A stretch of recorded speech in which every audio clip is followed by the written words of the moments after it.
That is a good guess. The word whale, I think, might be a little bit of a trick. I don't know. Mala, what do you think? I feel like it's cheating if I do this, and That's if a I get good this guess. wrong, The it's going to whale, be I think, really might be a little bit of embarrassing. a trick. I don't know. Sorry about that. It's my volume playing double. Okay, sorry. Mala, what is your guess? I was like, I feel like it's going to be really embarrassing if I get this wrong. I feel like I need to know this, but I'm gonna back Louisa on this. I'm going blue whale. And Adrian in our chat says the same thing. I think maybe my first question was a little easy. He says blue whale as well. Sarah, what is the answer to our first trivia question? Awesome job. Blue whale is right. Okay, so our guest speakers know and our friends joining us know as well. So that's good to see. All right, let's try number 2. What is the name of the largest coral reef system in the world? Is it the Marianas Trench, the Great Coral Reef, the Pacific Barrier Reef, or the Great Barrier Reef? Now, if we have any of our friends joining from Australia, I know a few of them said they visited this reef before. So that's a little hint for some of you as well. So you can type A, B, C, or D in the chat. You can type the whole name in. I will also say we are now live on YouTube as well. So those of us that are joining live on YouTube, feel free to pop your answers in the chat. I'm happy to bring those over to our Zoom. Let us know, what do you think is the largest coral reef system? Mala, I'll let you go first on this one this time. What do you think it is for this one? See, this is where the wording gets a little bit tricky, but I'm gonna go with what folks in the chat are saying. I'm gonna go with D. I'm gonna go with Yeah. Great Barrier Reef. Yeah, I'm seeing some Great Barrier Reef, Great Barrier Reef, Great Coral Reef. Louisa, what do you think? Gonna have to back Mala. It's Great Barrier Reef, I think. And Katie, did you have a thought for this one? What did you think this one was? I also thought Great Barrier Reef. Okay, I think most of us maybe have heard Great Barrier Reef a few times. Could be the clue for this one. Sarah, could you pull our answer up for this question? Awesome, man. We got some smart kids in the room today, I think. There were a lot of D's in the chat. Great Barrier Reef is right, the largest coral reef system on the planet. And we are going to talk a little bit about some of the ways that we can protect coral reefs like this today. So if you ever maybe want to go snorkeling or scuba diving one day, you are going to want to listen closely. Okay, next question. What are the tiny pieces of plastic called that can be harmful to ocean animals? Are they called microplastics, macroplastics, recyclables, or fish food? Now we will see if anybody types D for this one. I mean, it's not technically wrong. They do eat it. So what are we thinking? And I think actually, Oceanwise, are you talking a little bit about this one today? So maybe I won't ask you the answer to this one. How about Louisa? Is it microplastics? I think that might be the right answer. We'll give everyone a minute to see if they can put some answers in there as well. I'm seeing some B's, micro, macro. All right, Sarah, what's the answer for this one? Microplastics is right. So micro means small, macro means big. So yes, this one is microplastics. And I think we have time for one more trivia question. So what causes sea levels to rise over time? Is it pollution, overfishing, melting ice caps, or rainfall? So again, you could type A, B, C, or D in the chat. You can type the whole word in the chat, whatever works for you. And if you're joining us live on YouTube, you are welcome to pop your answers in the chat as well. So what do we think causes those ocean levels to rise? It can be really dangerous for people living close to the coast. Katie, I'm going to throw it to you first for this one. You can have first guess on this one. I'm going to say melting ice caps. Melting ice caps. I mean, it makes sense. They are made of ice. Ice can turn into water. That is a very good guess.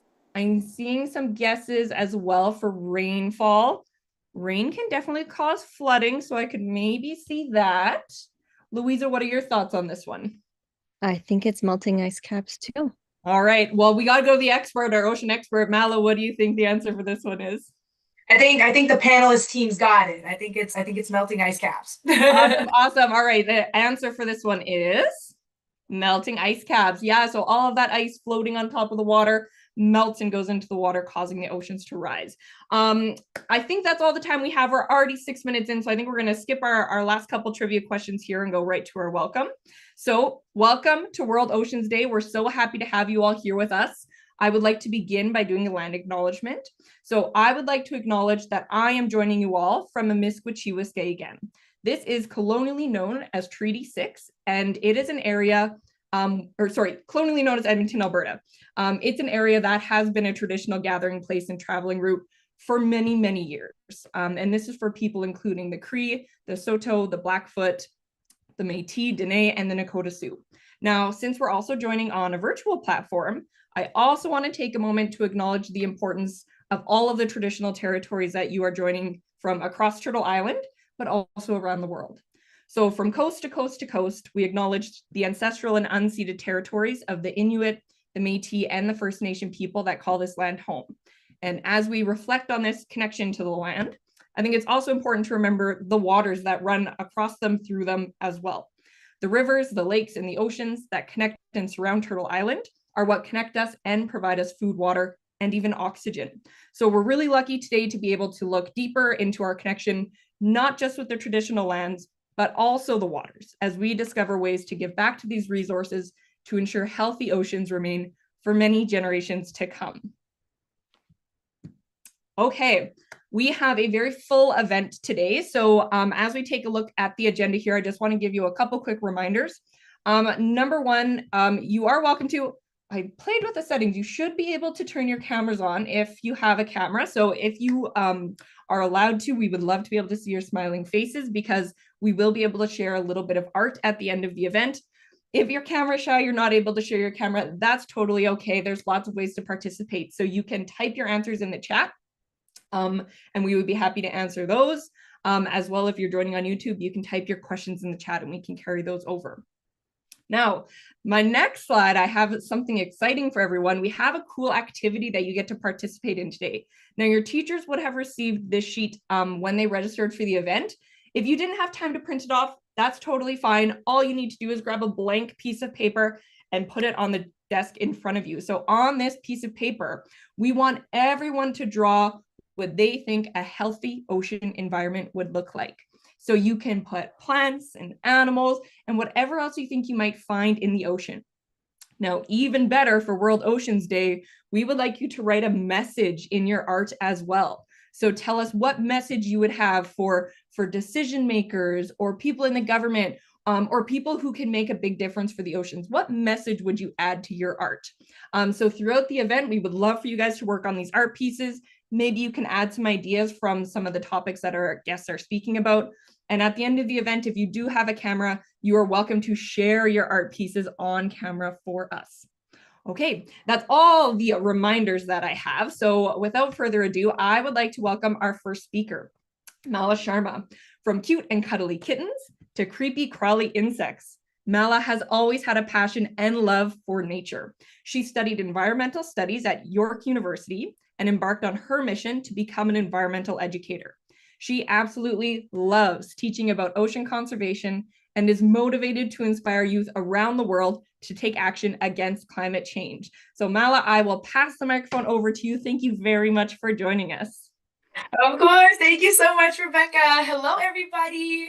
Happy World Ocean Day. It's one of my favorite days of the year. I get to obsess and talk about our wonderful, amazing ocean with all of you folks. And today's even more exciting because I know so many of you are joining from very different places around the world. So that's really, really neat. It's something that I love about the ocean as well. Rebecca kind of talked about. We're all connected to each other through our rivers and our streams, our lakes, our oceans. And I'm sure we all rely on it just as much as the other person does. And we take a lot from it, which means we also got to give a lot back. So in today's program, I'm hoping to talk to you all about obviously how cool the ocean is, but we're also going to be talking about some of the problems that the ocean is facing and then what we can do to help protect the ocean. Before we do that, I want to introduce myself just a little bit. So as Rebecca mentioned, my name is Mala. I use she and her pronouns, and I am actually located in Toronto, which is Toronto, Ontario, which is the traditional territory of many different nations, including the Anishinaabe, the Chippewa, the Haudenosaunee, the Huron-Wendat people, and also the Mississaugas of the Credit. This land is also home to many diverse First Nations, Inuit, and Métis people. And before getting the program started, I think it's really important for us to honor this land and extend my thank you to the communities who have been here since time immemorial, taking care of our wonderful land, sea, and sky. Now, one thing that I love about the ocean, and probably the reason why I got into ocean education, is because of all of the amazing animals that live inside of it. I think two of my favorite ocean animals are whale sharks and nudibranchs. And if I could be an ocean animal, I'd probably be one of these two. And I want to get to know you folks a little bit better as well. So message me in the chat and let me know what ocean animal you would be if you could be an ocean animal, and panelists as well. Please let me know, what ocean animal would you be? Maybe it's one of these pictures or one that's not on this list. But send me a message and let me know what you're thinking.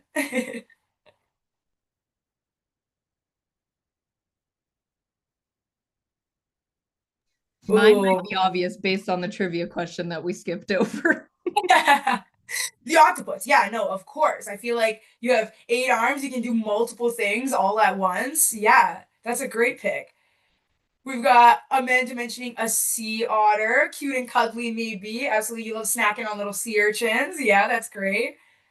Oh, we got multiple otter answers. A bunch of people want to be sea otters. That's pretty, you know what? They're pretty relaxed guys. They like to kind of hang out and float around on the surface of the ocean. It's a good pick. All right, well, keep those answers coming in. I'll keep reading them. Oh, we got one, a polar bear. Ooh, an apex predator. That's pretty neat. Ooh, we got a whale. Yeah. Super strong, super mighty, swimming through all the different oceans. That's a great answer as well. Wonderful answers. Thank you all so much for participating. Our program today is going to have loads of activities and trivia. So hopefully you can keep that energy up and we can keep engaging with each other to keep the program super exciting. All right, keep those answers coming in and I'll introduce Oceanwise just a little bit. So I know Rebecca mentioned a little bit about who I'm representing here today and who I work for. So I actually work for a really cool organization called Oceanwise. We are based out of Vancouver, British Columbia, and we are focused on educating and bringing awareness to climate change, overfishing, and ocean pollution to everybody around the world. Now, we have a bunch of teams that work together to essentially make this goal come true. And our goal is to connect youth and empower all of you to make positive and environmentally conscious decisions. So we are a nonprofit and we focus on a lot of different ocean themes. And today we're going to be exploring just a couple of them. The ocean is absolutely beautiful. It's so diverse and we get so much from it. And in order to understand that a little bit better, I'm going to introduce some of the topics that we're going to go through again today, and then we're going to jump in to a game. So as I mentioned earlier, today, we're going to explore 3 different things. We're going to be we're going to explore some of the threats to the ocean. So what's kind of impacting our ocean really negatively. We're going to talk about some of our connections to water. So how we rely on water and how water might rely on us. And then last but not least, we're going to discuss some ways that we can protect the ocean.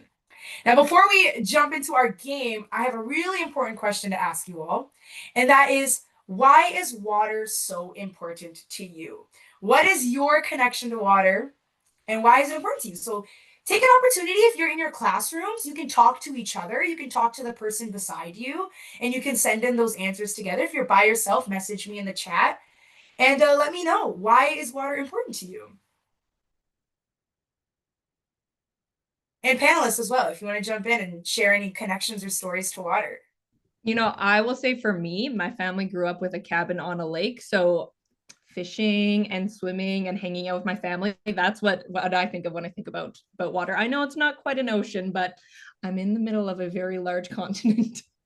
Hey, Rebecca, as I mentioned, all water is connected. So it's not an ocean, but it's still just as important. Absolutely. Thank you for sharing. All right, I hope some of you folks are talking in your classrooms. I know for me, I come from a really small village in India, in the forest, in the mountains.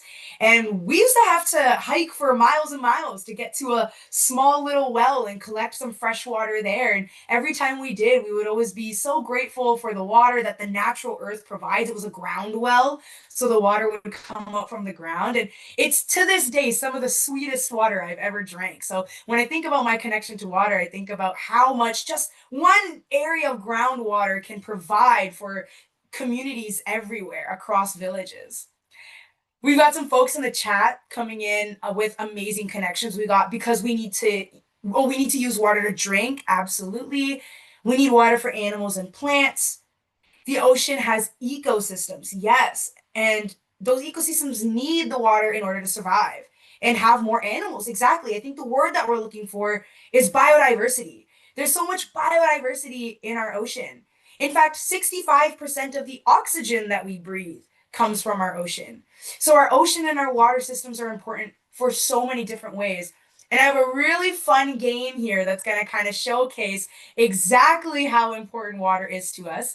We're going to be playing a game of higher or lower. All right. So I'm going to give us kind of like a statement. I'm going to give you a value, and you need to tell me, you need to let me know if you think that it takes more or less water than what I suggested. All right.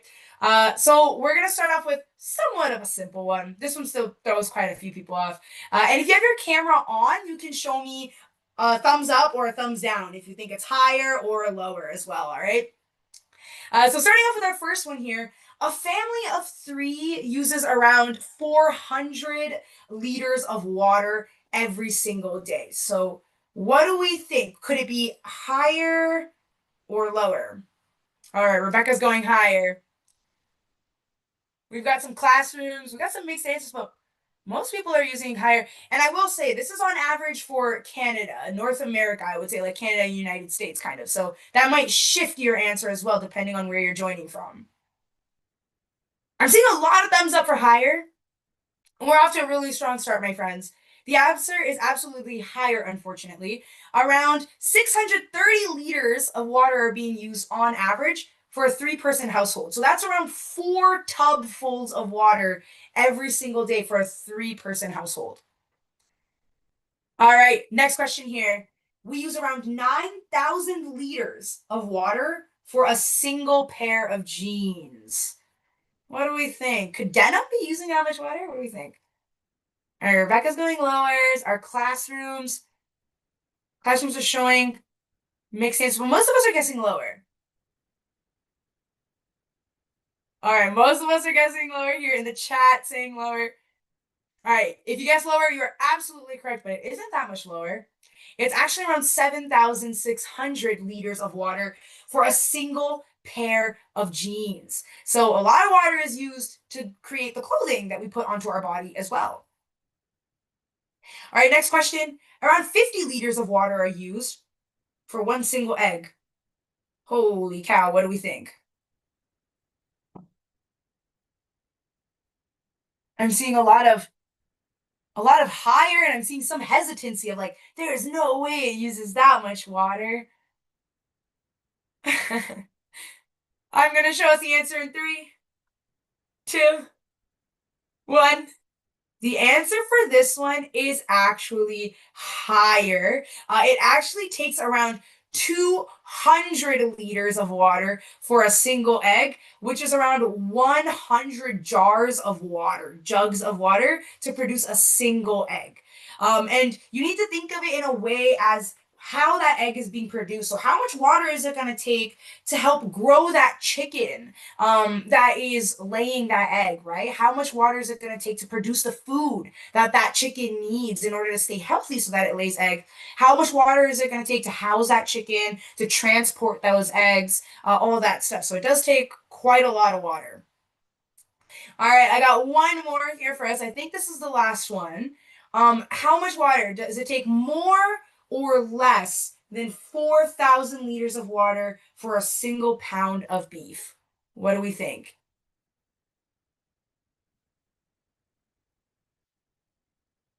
Ooh, after the chicken one, I'm seeing a lot of folks guessing higher. We all got our thinking caps on now. All right, if you guessed higher, you are absolutely correct. It takes around 7,000 liters of water for 1 pound of beef. Now, obviously, we're all probably excited that we got the answer right, but I know that can be pretty scary, right? Clearly, we use a lot of water without even realizing it. But in order to protect our ocean, we have to be very careful with how much we're consuming and what we're consuming. Because the effects of our consumption has are the effects of our consumption are really, really big on our ocean, and it's very, very negative, and it's impacting things like climate change. Now, I know a lot of us have probably heard of climate change, but sometimes it's hard to identify and really define what it is. There's so much to explore and learn about our ocean, and our ocean is very, very different in every part of the world, but we also have a lot in common as well. And one of those themes, unfortunately, is climate change. Right now, there are a variety of threats that our ocean is facing, like climate change, overfishing, and ocean pollution. But let's talk about climate change a little bit more. What exactly is it? Climate change is severely impacting our ocean, and it affects animals, plants, organisms, and people around the world. And a really important thing that we can do to help combat climate change is raise our voice and learn about the effects of it on the environment, on the ocean. So, exactly what we're doing today, all of you folks joining today to learn about Ocean Wise is already one step in the right direction. So, what exactly is it? Climate change is a long-term change in global or regional climate average weather patterns. So it essentially means that it's getting hotter every single year, or it's getting colder every single year. In our case, it's been getting hotter every single year, and I think a lot of us have seen the impacts of it. In fact, animals all around the world in different ecosystems are impacted by climate change, and we need the ocean in order to survive. Climate change, pollution, and overfishing are just a few of the things impacting it, but they're all somewhat connected. For example, reefs are being bleached around the world, kelp forests are being lost, and they can't regenerate because of the heat of the ocean, because the ocean is getting warmer. Animals are therefore losing their food and their homes. And as we mentioned earlier, sea levels are rising because our ice caps are melting. And most of our fish populations have also been critically depleted. Climate change can be very well seen and observed in very cold areas of the world, like the Arctic Circle up north, right, where our polar bears live. The Arctic Circle is one of two polar circles, and it's the most northerly one, so the one all the way on top. And when we think about the Arctic, we think about the cold ice and the snow and the polar bears and the Arctic seals and the Arctic foxes and things like that. Unfortunately, the Arctic has been significantly impacted by climate change. Ice in the Arctic Circle used to account for around 4% of the entire Earth's surface. But between the 80s and 2020, ice cover actually ended up shrinking by around 13%. That's only in the last 30 years. And even the ice that still exists, it's not as strong, and it's way thinner, and it's way weaker than it once used to be. And this can have really, really big impacts on people and animals. And I want to turn it over to you folks. What do you think? What type of impacts do you think melting ice has had on Inuit communities that are living up there in the north and animals that might be trying to live there as well? Message me in the chat and let me know what you think the impact of climate change might be on these ecosystems and these communities.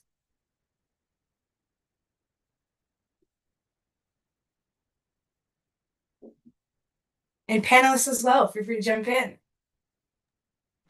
I will say too, I know that we have a couple schools joining us from areas very far from the Arctic Circle. So this might be something that they often don't think about or talk about. And maybe some schools in Canada might be a little bit more versed in hearing about the impacts of lower ice pack. But I'm going to wait and see. I don't want to give anything away. I don't know if any of our kids here might know what some of the impacts are. No worries. Yeah, no, it's a lot of us when we're not there directly, we sometimes forget about it, right? We kind of forget, hey, you know what? I'm not living in the snow, so I don't really have to worry about it. But remember, our rivers and streams and oceans are connected. So it's important to think about how our habits in the West or wherever we are, if they're all impacting climate change and everything is warming up, it's going to affect our oceans and our rivers and streams as well. I actually have a video here of Mia who lives in northern Canada, and she's seen many, many changes in her environment due to climate change. So let's take a look at what her experience has been. Youth my age definitely believe that climate change is happening, and that's what we call it. We usually get at least 5 blizzards a year in winter. Last year we had 1. Permafrost melting, hotter summers, those are huge changes that I've seen. I'm scared if it's going to get worse and our summers are going to get hotter and our winters aren't going to last as long.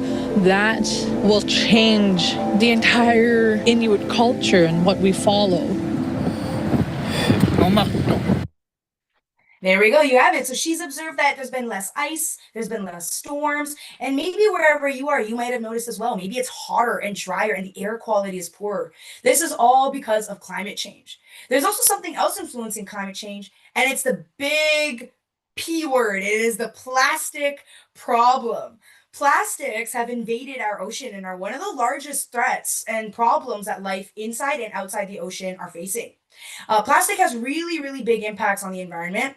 I would like everybody to take an opportunity right now to take a look around wherever they are sitting and maybe point out 3 things to your teacher or wherever you may be joining from that are made out of plastic. And panelists, if you want to hold some plastic items up onto your camera to show us what you have kind of in arm's reach that's made out of plastic. What do I have? Yep, there we go. We got some markers, plastic water bottle. I have a little perfume bottle that's in plastic. Yep, I got my phone case that's made out of plastic. And we got some fidget things. We got some markers, pens, boxes, containers. I'm seeing our classrooms holding up a bunch of plastic. See, my friends, that was in under 10 seconds. In under 10 seconds, every single one of us on this call today were able to find something made out of plastics. They're pretty much unavoidable because of how cheap and easy they are to produce and use, right? And they're really, really useful, of course, but they can have a very, very big impact on our environment that isn't very safe. Plastics have also been produced very, very fast. I have a little trivia question here for you. Message me in the chat or show me on your fingers which one you think it is. How long do you think it's taken for half of the world's plastic to be produced? Do we think it's been in the last 50 years, in the last 30 years, last 20 years, or the last 15 years? What do we think? All right, seeing lots of 1s and 2s. Ooh, seeing lots of 1s and 2s. Ooh, the answer is going to be shocking. It's going to surprise us all. The answer is actually number 4. It's actually the last 15 years. Half of the world's plastic has been produced in pretty much half of my lifespan, right? And most of this plastic, scientists know, are not recyclable. Even though we know how harmful plastic is, trends show that plastic production is still increasing. And to put it into scale as to how many animals it's affected, around 90% of seabirds have ingested some sort of plastic, and it's predicted that by 2050, if we continue producing plastic like this, 99% of seabirds will have plastic inside of them, which is not very good for our animal friends. I don't know about you, but I definitely don't want to be eating plastic. Now, 50% of plastic that's produced is designed for immediate disposal, meaning that we can't even use it again. And most of the plastic, if not all of the plastic that's ever been created, has never been recycled again. That means a lot of it's floating around in our ocean, and that a lot of our animal friends end up getting caught inside of it. And Rebecca mentioned something called microplastics earlier as well. That is when those big plastics break down into tinier, tinier little pieces, and a bunch of animals end up accidentally eating it because they thought it was food. So for that reason, it kind of goes up the food chain and can really, really harm them as well. Now I had a video here, but I'm going to skip over it just because of time. But it just explains how microplastics kind of go up the food chain. So animals end up eating other animals that have plastic inside of them, and that's how animals like whales and sharks end up with plastics inside of them as well.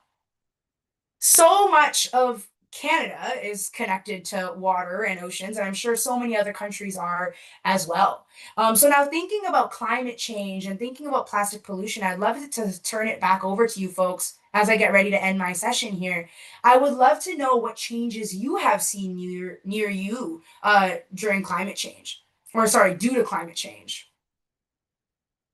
So what are some changes that you've seen or some impacts of climate change that you've seen? I know because of the wildfires going on, I've been seeing a lot of more smoke in the sky and the sun has been far more red instead of yellow.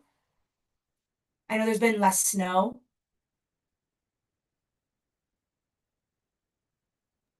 I see people diligently working on their art pieces in their videos. It's amazing. I love it. There's going to be some amazing artwork. All right, so keep that question in the back of our mind too, right? Like, let's be observant. Let's take a look around and see how it's impacting things around us. Again, the ocean is incredibly diverse and extremely beautiful. We use it as a source of water, food, medicine. It inspires cultures around the world and it produces most of the oxygen that we breathe. Around 3 billion people rely on it as their primary source of food, and around 250 million people rely on it for their jobs, right? So protecting the ocean also means protecting us and protecting the people and the environments that we love and care for. So what are some things that you can do to help? I have 3 quick suggestions here. One is we can reduce our consumption, meaning reuse and repurpose the things that you have or try to buy locally. By buying locally, that means that there's less shipping, less trucks, airplanes, boats that are all transporting goods around. So that means less carbon emissions. So consuming less is a really, really big thing that you can do. Another thing that you can do is doing what you're doing today. You can learn and support. You can join programs like today's and like programs at CGE, Green Learning, everybody does to try and raise awareness. You can join those programs and learn more and then share that knowledge with your friends and families, which is my last point here. You can tell your friends and family what you learned. If you feel like you learned something new today, or you feel like you're learning something new in your classrooms or from a friend, you can go out and share that knowledge so that we can keep that conversation going and continue learning and finding solutions together. All right, that's it for me. Thank you all so much for joining in and listening in on my Ocean-wise session on World Oceans Day. It was so exciting to talk to you all and about what I love most, and I hope you all learned something new and enjoyed today's program. Wonderful. Thank you so much, Mala. I mean, I always learn so much when you come and do a presentation for us. So I'm sure that the kids got a lot out of it as well. I will say too, kind of on that vein of activities that you can do to make a difference going forward. The art that you guys are working on right now can actually make a big difference for climate action around the world. So I had mentioned you're drawing your ocean scene. I would love to see you write a little message of something you would like decision makers to know about the oceans, right? Like what's one big message you'd like to put out for World Oceans Day? Now, as you guys are working on finishing up these drawings, we have about 10-ish more minutes before we start sharing them on screen. I have another friend joining us here today that is going to let you know what you can do with these art pieces at the end of the event today. So my friend Megan was supposed to join us today. Unfortunately, she was ill this morning, but you guys are very lucky because Katie was able to step in to take her spot. So Katie, thank you again so much for joining us so last minute. We're very happy to have you. I will pass the microphone over to you to let the kids know what they can do with their art. Perfect. I will share my screen here. It is loading. I think it's good. Can you see it? Perfect. Wonderful. Okay, well, so thank you everyone for having me today. As Rebecca said, my name is Katie, and I'm actually the Environmental Education Engagement Manager here at Green Learning. I'm really happy to be here to talk to you about climate action for ocean conservation and what you guys can do with your artwork. Just a little bit about myself. So I do have a background in a Master's of Environmental Science, and I live here in Toronto, and it's covered by Treaty 13 under the traditional territories of the Mississaugas of the Credit, the Anishinaabe, the Chippewa, the Haudenosaunee, and the Wendat peoples. And this land is now home to many diverse First Nations, Inuit, and Métis peoples.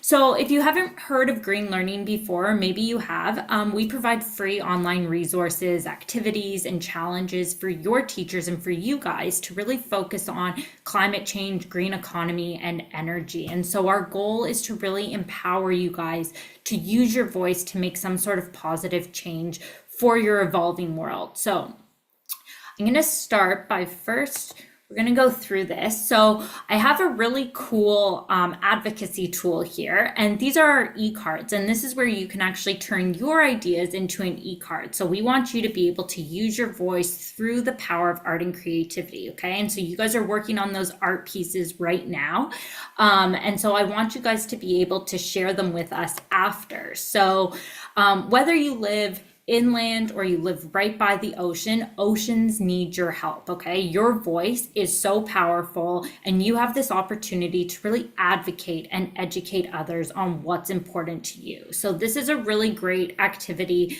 to express your passion for the ocean and how you want to take action for the ocean to help protect it, okay? And a really cool part of this activity is that your messages have the chances to actually reach decision makers. So once you guys share your artwork with us, what we can do is we can turn them into an e-card. So I really encourage you to share your messages and your artwork. And then what we do is once we turn them into an e-card, we can share these with decision makers and really share with them what's important to you and why it's so important. So Rebecca will share the photos of your artwork from today with us, and we'll be able to actually turn them into those e-cards.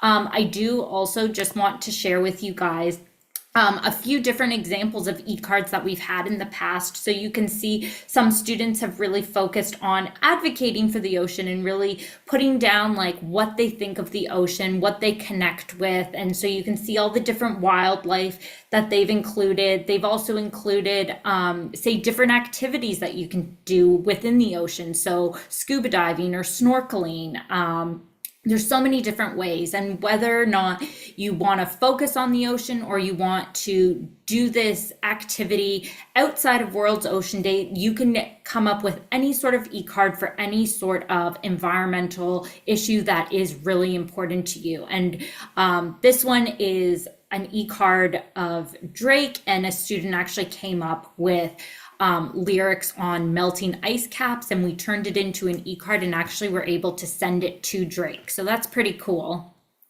So those are just a few of the different ways that you guys can get involved and really share your voice and through your creativity. So I just want to say thank you for having me here today. So you can visit us at programs.greenlearning.ca/ecards to learn more about them. But otherwise, if you guys have any questions, just let me know, and I'll pass it back over to Rebecca. Awesome. Thank you very much. And I did pop that link in the chat for you all as well. You can upload your own e-card, but I would love it if everybody could send me their pictures from the end of the event today. I'll do all the hard work for you. But we are very excited to be able to partner, because this is such a cool way that you can get your idea, your thoughts, your images sent directly to someone that you think could make a difference in your country. Is there a soccer star, a football star in your country that you want to send your e-card to? You can do that through this program. So a really, really cool opportunity. Thank you very much, Katie, for taking the time to share that. Now, up next, I would like to welcome our final presenter, Louisa Aquino. So Louisa is the Social Innovation and Outreach Manager with Taking It Global. She was born in Manila, Philippines, and grew up in Winnipeg, and currently lives in Toronto, which I actually don't think it's true anymore. I think you're based in Winnipeg now, Louisa. I should update this. She's a global motivational speaker who's passionate about advocating for youth mental health, gender equality, and human rights. And in 2018, she became one of the youngest top 25 RBC Canadian Immigrant Award recipients and the youngest RBC Youth Award recipient. So we are so excited to have such an amazing, passionate speaker join us today. Louisa is going to be giving you guys your next steps if you want to take even more action, even past making art for oceans on Oceans Day. So Louisa, I will pass to you. Awesome. Thanks so much, Rebecca. I'm just going to share my screen. I'm so happy to be here today, joining you from an organization called Taking It Global. And we have an amazing program and platform called Commit to Act. So if you don't know what Commit to Act is, Commit to Act allows users to track the impact of their environmental actions. So it gives you an opportunity to track the impact of your actions. You can see your carbon emission reduction. You can compare and compete with other people around the world, or even just your friends. And you can have fun with taking action towards a more sustainable future. Essentially, the platform lets individuals see the power of collective action and shows that there's no such thing as an action too small. I don't know if you've ever tried to tell somebody to recycle a straw or to recycle a piece of paper, and they go, well, it's just one item, or it's just one piece of paper, it's just one paper straw, it's not going to make a difference. But this app really helps you see that that one thing really does make a really big difference. So how can you use Commit to Act? You can create an account on committoact.org, or you can go on the App Store or Google Play Store and download Commit to Act. And from that platform or app, you'll be able to track your actions and get others to track it as well. So there are quite a few actions that you can track on Commit to Act to log your sustainable actions and see your impact. The first one is sustainable transportation. So that can be opting to walk or bike or use a bus instead of driving in a car. You could mark down avoiding single-use plastics. So if you use a reusable bag instead of a plastic bag, or a reusable water bottle instead of a plastic water bottle, that would be a great way to log your action and make a big difference. Also planting a garden or a tree, and avoiding fast fashion. So that can look like creating your own garments from hand. That can be stitching up a pair of jeans instead of throwing it out and buying a new one. And like we heard from Mel today, it takes so much water to make one pair of jeans. So stitching that up makes a huge difference. Also, washing in cold water instead of hot water. Community cleanups are huge, which means that you can clean up something in a community, you can clean up a shoreline. Also, composting food is a very cool thing to do. And then the last one that we have here is eating plant-based. And again, like Mala shared earlier, there's so much water that goes towards an egg or going towards a pound of ground beef. And so really being mindful of the actions that we take, it might seem like one small meal might not make a difference, but when you see the numbers in terms of how much water is used for so many of the things that we do and eat every single day, it all adds up to make a really big difference. And so when you log your actions on Commit to Act, you get extra points. And you can also make sure to compete with your friends. So if you want to create a team for your classroom or a team with your friends, you can make a little competition out of it.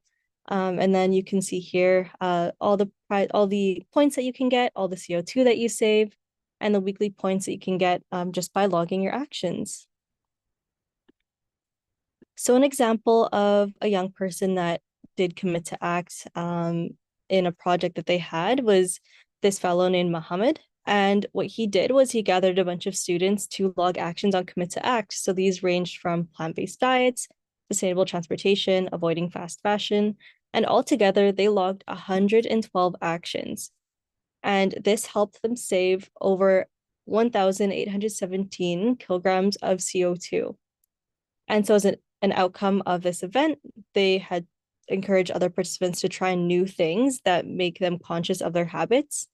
And people also gained understanding that all of the little things that we do and the little changes that we make can make a really big difference.